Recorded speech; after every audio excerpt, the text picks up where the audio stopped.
Walk into any electronics store in 2026 and you'll see walls of glowing screens, each one promising to be the next revolution in home entertainment. But here's the truth, nobody wants you to know. A $399 budget LED TV just beat a $2,499 flagship OLED in a real blind test.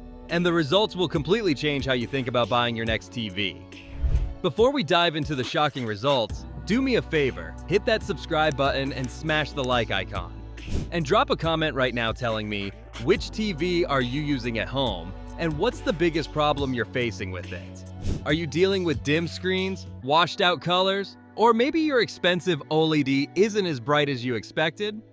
Let me know, because today, we're breaking down a blind test that proves everything the salesperson told you might be completely wrong. The way most people buy TVs is broken.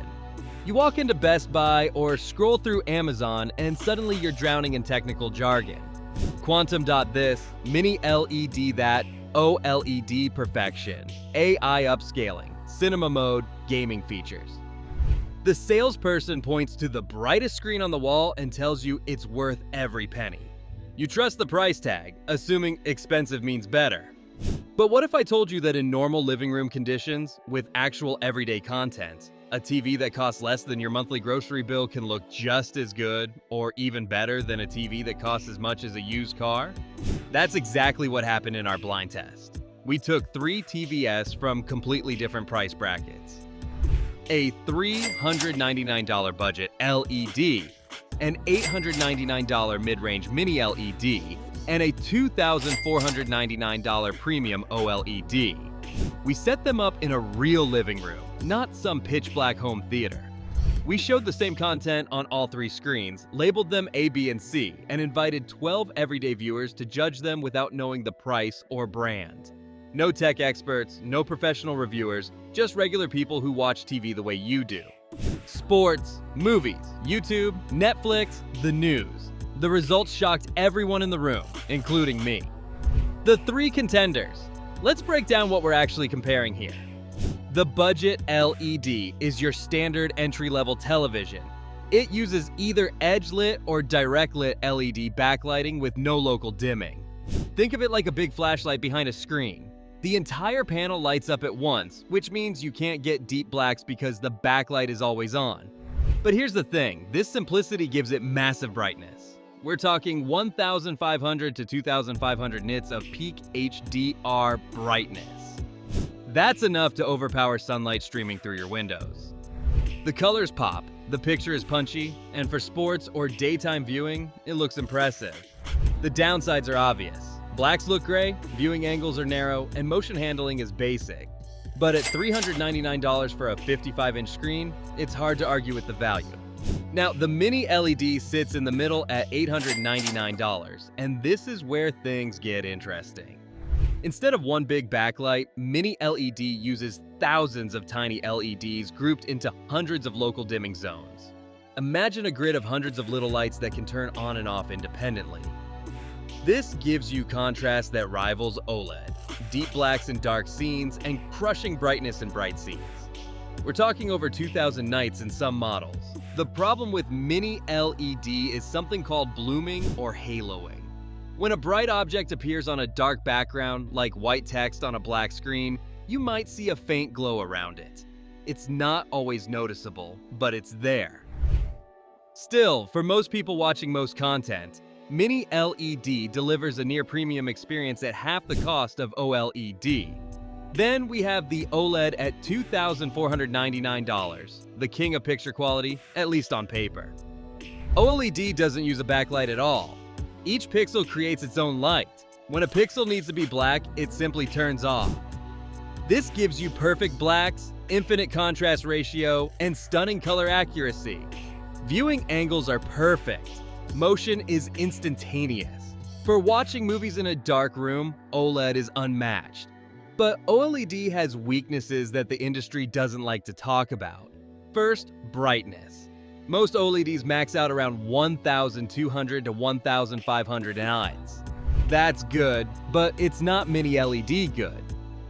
Second, burn-in risk.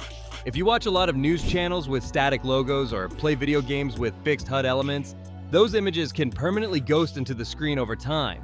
And third, price. You're paying a massive premium for technology that excels in specific conditions but struggles in others. The blind test setup. We ran this test in a real living room with natural light coming through the windows. No blackout curtains, no studio lighting, just the way most people actually watch TV. The viewing distance was about 8 to 9 feet, standard for most couches. We played the same content on all 3 TVs simultaneously and asked viewers to rate them on brightness, color, clarity, and overall preference. Nobody knew which TV was which. No brand logos, no price hints, just A, B, and C. The content we tested covered 4 categories. First, bright HDR content like sports highlights, YouTube videos, and nature documentaries. Second, dark cinematic scenes from movies like Blade Runner and Dune. Third, mixed everyday content like Netflix shows, sitcoms, and news programs. And fourth, fast motion content like action movies and sports. We wanted to see how each TV handled the full range of what people actually watch, not just demo reels designed to make TVs look good in stores. The shocking results. Here's where things got wild. For bright HDR content, the budget LED absolutely dominated. 8 out of 12 viewers preferred it over the OLED. Why? Because brightness wins in a lit room. When sunlight is hitting your screen, OLED's perfect blacks become irrelevant. You can't see them. What you can see is the punchy, vibrant, almost oversaturated image from the LED.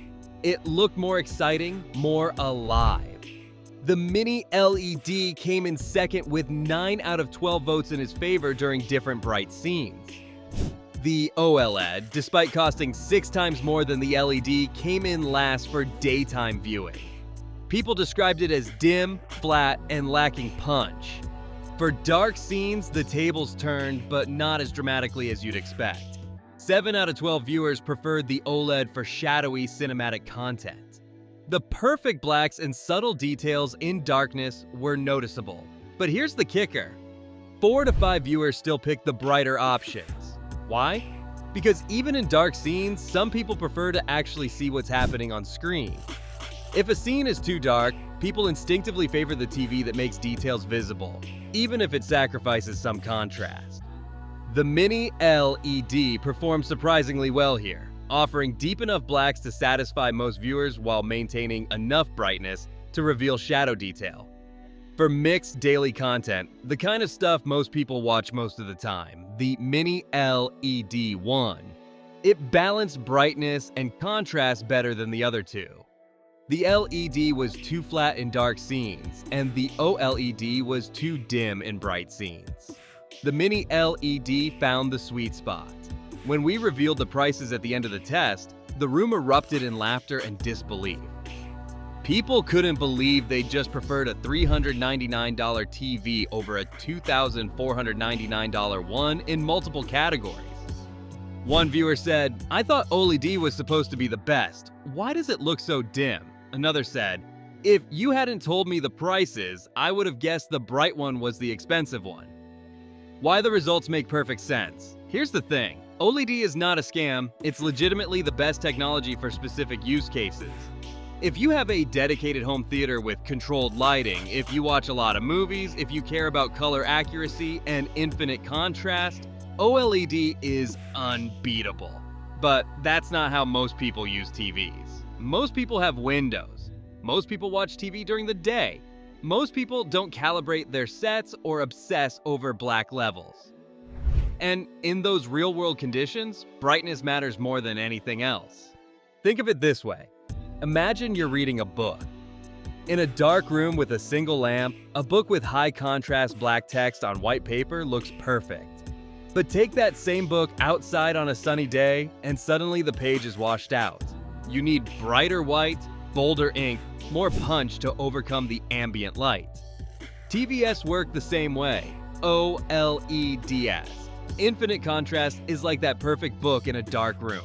But the moment you introduce sunlight or overhead lights, you need raw brightness to fight through it. That's where LED and mini LED dominate.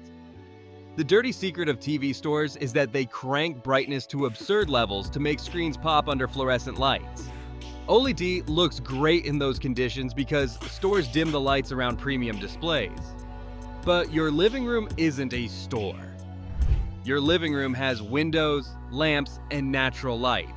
And in that environment, a $399 LED can genuinely outperform a $2,499 OLED for everyday content.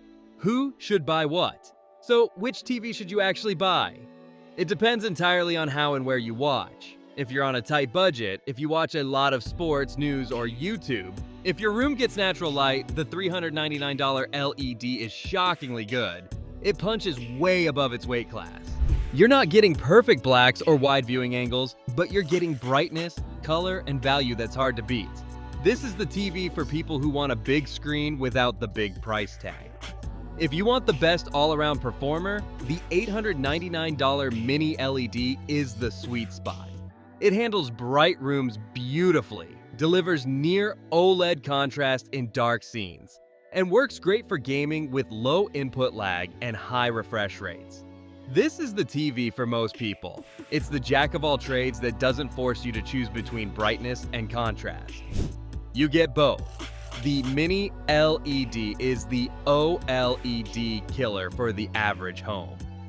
If you're a true enthusiast, if you have a dark room or can control your lighting, if you watch a lot of movies and care about cinematic accuracy, if you're not worried about burn-in from static content, then OLED is worth the investment. It's the most beautiful picture you can buy, but you need to use it in the right conditions. OLED is a sports car, amazing on the right road, but not practical for everyone. Here's the pro tip nobody tells you. Test TVS in your own lighting. Don't trust the store. Stores are designed to make expensive TVs look better than they actually are in your home. If possible, buy from a retailer with a good return policy. Set the TV up in your space, watch your content, and see how it actually performs. You might be shocked to find that the cheaper option works better for you. This blind test proves something the TV industry doesn't want you to know. Price doesn't always equal performance. A $399 LED can legitimately beat a $2,499 OLED in real-world conditions. A $899 mini LED can outperform both in overall versatility. The best TV isn't the one with the most expensive technology.